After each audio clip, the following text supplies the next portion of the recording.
So look, greetings everyone. Great to be here at the inaugural Sustainability and Digitization Leadership Conference, and I want to say a thank you to Mo, Lindsay, Amy, the wider team here for the opportunity to come and speak and share a little bit about the work we're doing at Finistere. Since 2006, we've been at the forefront of investment in leading teams and technologies in the ag and food sector. We've invested in over 35 companies in the space. My personal background, I'm an agronomist by training. I grew up in a dairy farming family in New Zealand, and then ran one of New Zealand's largest top 3 corporate dairy farming operations in New Zealand and Australia for about a decade before starting the track of investing in ag and food technology companies. So today I want to talk about the topic of sustainability from an investor's perspective. And we're at a crossroads in the climate change debate as it relates to our food supply chain. Really over the last 10 plus years, so much of our investment activity has focused on improving productivity, particularly at the farm gate level, focusing on yield. And why? Because it's the clearest economic driver for the adoption of these new technologies, whether it's seed, whether it's chemistry, whether it's digitization of agronomy, improvement of supply chain, minimization of food waste, or as we've seen more recently, innovations in plant and protein technologies. Our need for new solutions in the food supply chain is really unprecedented as we face massive disruption, not only from climate, but from a fast changing consumer landscape. See if I can click all of these things at the same time here, we'll see. So myself and Spencer Morn, my business partner, who's actually an Australian. It's actually true that Kiwis and Australians can get on. And I've got like a whole ton of Australian jokes for anyone who wants to sort of learn some to practice on Australians later on. So jumping into it here. We all know, I think, the FAO sort of off-quoted number from their 2007 sort of seminal report on food production that we need to feed nearly 10 billion people by 2050 on the planet, 70% more calories, but actually in net terms, more calories in the next 40 years than produced cumulatively in the last 10,000. And hands up if anyone knows what Haber-Bosch is. Haber-Bosch? There we go, there's a few Aggies in the room, thank God. So if you ask me what the most consequential technology of the 20th century is, I would vote for Haber-Bosch. The process of being able to, essentially using fossil fuels or gas, make fertilizer, make nitrogen. I grant you it's not as sexy as supersonic jets or Al Gore inventing the internet, but actually without Haber-Bosch, 60% of the food production that we rely on today would go away. But that food production has come at a cost. And it's a cost that we haven't really been forced to pick over or critique before in the farming community that I'm from, because it's almost been part of the social compact that food production is something that farmers need to do so that everybody else can eat. And the population that we have today is only really sustainable because we've advanced in technology really over the mechanization period through into chemistry, into seed innovation, that's allowed us to produce enough calories to feed the number of people we have on the planet. But a recent report that came out, sort of, I think one that's really been coming for some time, the WRR report out of Princeton, a really interesting study that was done on what is the climate impact of continuing the food production curve necessary to feed the additional 2.5 billion people turning up over the next 30 or so years. And the ugly truth is that unless we change both technology and our management practices, our GHG baseline, measured in gigatons of CO2 equivalent, will triple. So not go up by 30%, go up by 300%. And if we think, what does that actually mean in terms of production numbers? Well, from 12 gigatons roughly now as measured to around 36. So, and a gigaton's 10 to the 9th power, so that's 10 trillion tons of CO2 equivalent, which would put agriculture almost on a par with the current transport sector in terms of emissions. So the net is it's bad.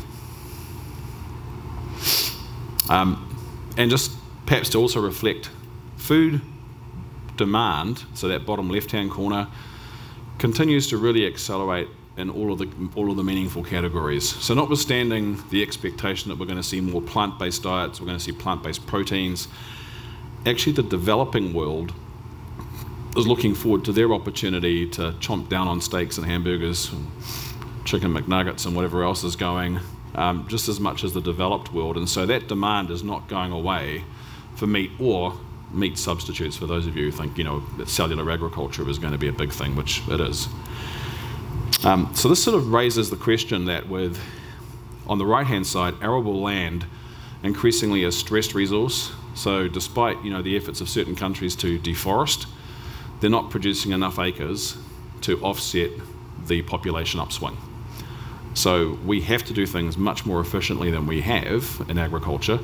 And the good news, I think, actually, is I share a certain optimism about our ability to do that, based partly on the fact that we always have, and it's also based, I think, on the fact that there's a lot of room for improvement in traditional agriculture, and there's many new solutions coming down the turnpike that I think will transform the way agriculture and food is currently produced. Metrics. So one thing we really value, our team's a pretty geeky bunch, and everyone's got a technical background in our group, and so we like to be able to focus on what we specifically can measure. What metrics are we actually talking about when we talk about sustainability, and specifically focusing in one sense on GHG emissions. I think everyone understands the sort of general concept, but how do you actually really truly do or implement life cycle footprint analysis? It's a relatively complex topic in terms of the implementation. But certainly when we think about water use, eutrophication, deforestation, these are all sort of, I think, relatively well understood concepts in the sustainability world. And as we're looking at companies that we would invest into in the startup space, we're looking at really three critical things on our side. One is obviously productivity, that I mentioned earlier. We spend a lot of time looking at quality, so the way in which calories are going from cheaply affordable sugars, for example, and the move into higher value, more nutritious calories. But sustainability actually is a critical component of this, if you like, this triumvirate of decision making, and not just paying it lip service, but really trying to understand how impactfully can you measure and then adjust for sustainability metrics. So I'm going to talk a little bit about that. Perhaps just sort of building on this point of technological change. So we're ag and food tech investors. We're not real asset investors. We're not building, generally speaking, production plants or managing livestock farms like I used to. We're really focusing on technology that can improve and potentially disrupt the current food order. And when we think about this industry, which depending on how you measure it is somewhere between $5 and $12 trillion of GDP per year, it's really the last great analog industry that's left. Who else manufactures outside? Let's say, oh gosh, we'll have to have today off because it's raining. No, everybody else has figured out a way to really systematize, digitize, improve manufacturing, but farmers in particular have really been at the tail end of adoption of new technology in the space, and it still actually adoption runs relatively slowly. But that said, changing consumer preferences are exposing farmers to both opportunity as well as risk in a way that we haven't really seen before. So we've seen trends like organics. A few of our speakers have been talking about that today. I've actually viewed, notwithstanding I sort of was skeptical about nutritional differences in organics, I'm very happy to see ways in which farmers can practice more sustainable forms of agriculture and be rewarded for it. But that's really only the very, very thin end of the wedge in terms of what's needed to really address some of the climate and other impacts I noted in my earlier sort of comments here. Fortunately, new technologies that have been really underwritten by other industries. So if we think about self-driving tractors, which we've had for 20 years, we didn't have to invent GPS for the ag sector. We haven't had to invent CRISPR-Cas9 or gene editing. We haven't had to really develop too many new materials. I would sort of say, and I don't mean this in a nasty way, but that agriculture is actually the beneficiary of cannibalizing other industries' cost curves. But driving adoption is proving to be one of the critical challenges to the sector, and so how do we actually speed up adoption rates, I think, is sort of a key issue for us. So in addition to these technology changes, we're seeing massive structural changes occur, both in terms of the way industries are organised, but also in terms of the business models. And so if we think of, for example, the impact of Amazon on supply chains, the impact of Amazon purchasing Whole Foods, for example, really stirred up the stock prices of companies like Kroger, for example, as people thought, well, gosh, an organisation that has massive availability to data about every individual consumer, what is that going to mean for the way in which supply chains operate and where profitability is distributed going forward? We're also seeing significant impact too in terms of food companies selling their traditional products.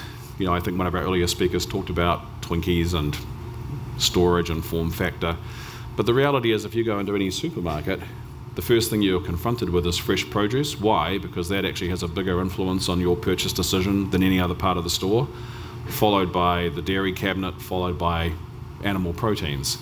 So it's all the fresh stuff around the outside, all the old stuff in the middle. You know, no one's really having to go to a supermarket anymore to buy paper towels or canned goods. And so every single food company in the world is under both margin pressure or economic pressure, as well as regulatory and compliance pressure to come up with innovative solutions.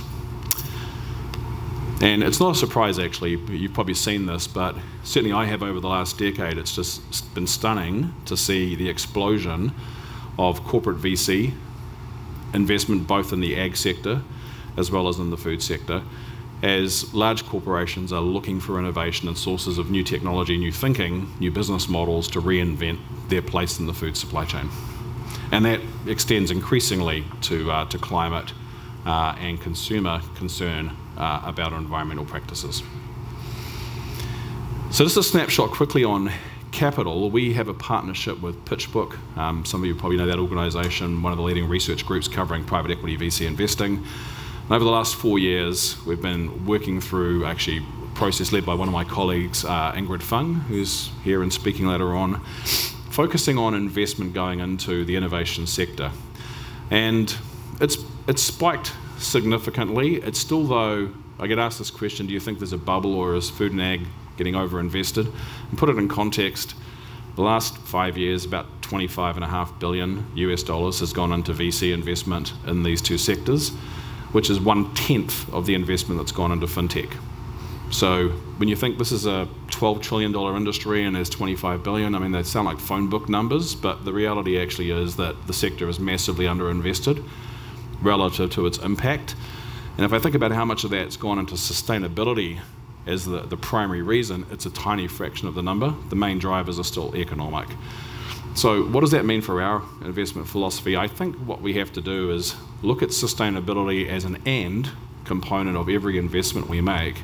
And a big part of the work we've been doing is trying to figure out where the greatest overlap is between making great investments that produce venture-type returns that also make a meaningful difference, that move the needle in terms of impact and sustainability. So I'm going to spend the last part of the presentation really just talking about what are those areas.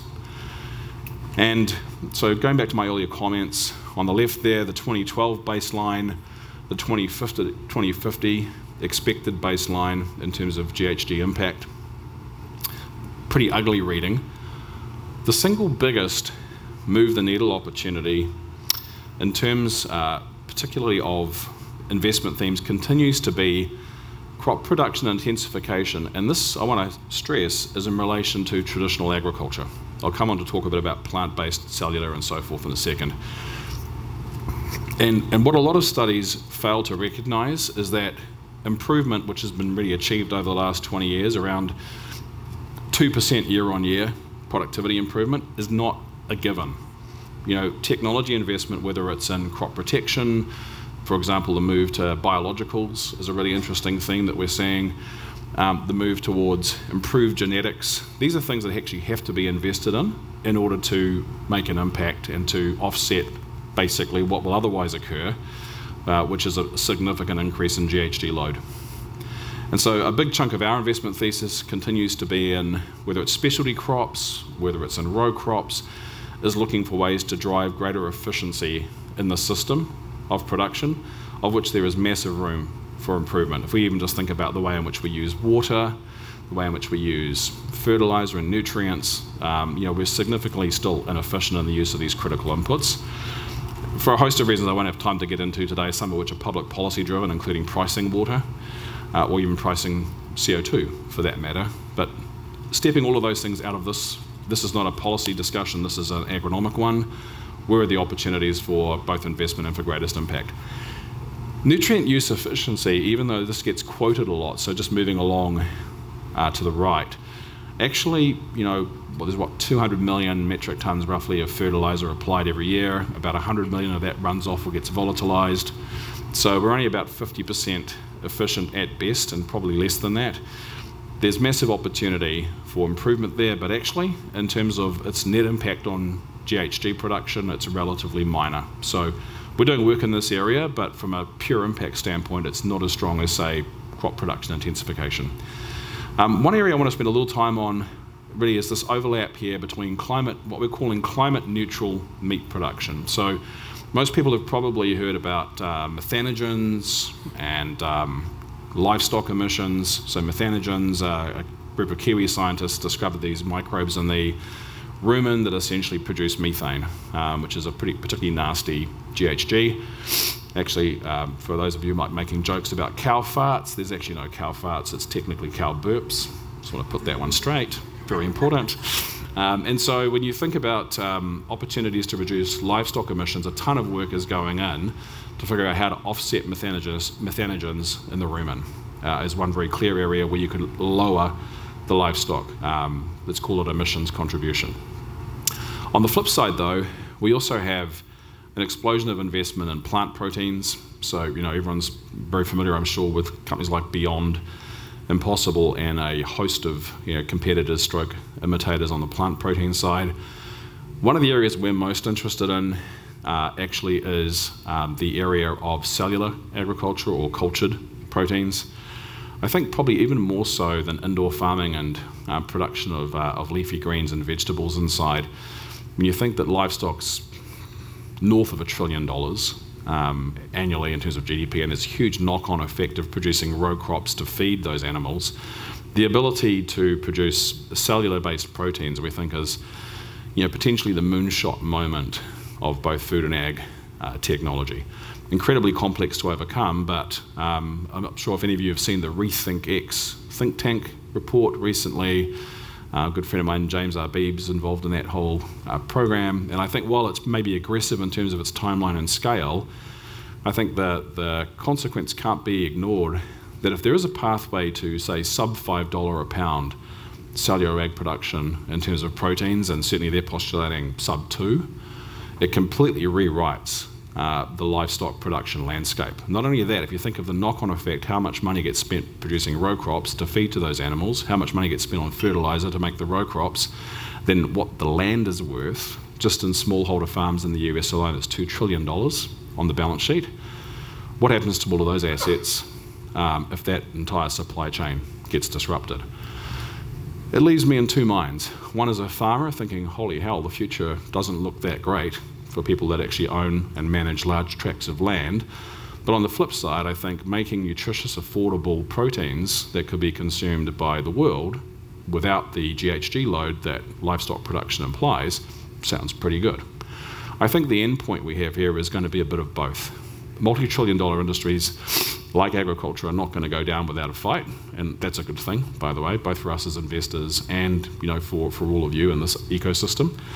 But at the same time, we have to be prepared for probably unprecedented change in the way in which our food supply system works, whether it's through companies like AeroFarms, and we're an investor in Plenty, in the CEA space, really transforming the availability of healthy greens, vegetables, which we need in our diets, or whether it's actually in traditional row cropping, in livestock production, which frankly is the cornerstone of the current agricultural food system when you think of it just purely from a dollars invested outputs basis. So with that, I think I'll pause here actually, so I know there's the next session coming up. Feel free to check in with Ingrid or myself. We're happy to talk more broadly about the work we've done in this space. We're doing a lot of publication work in this area as well too, and we're about to sort of launch our next wave of new investments. So if you have a bright idea you want to pitch to us, come and see us, and in the meantime, enjoy the conference.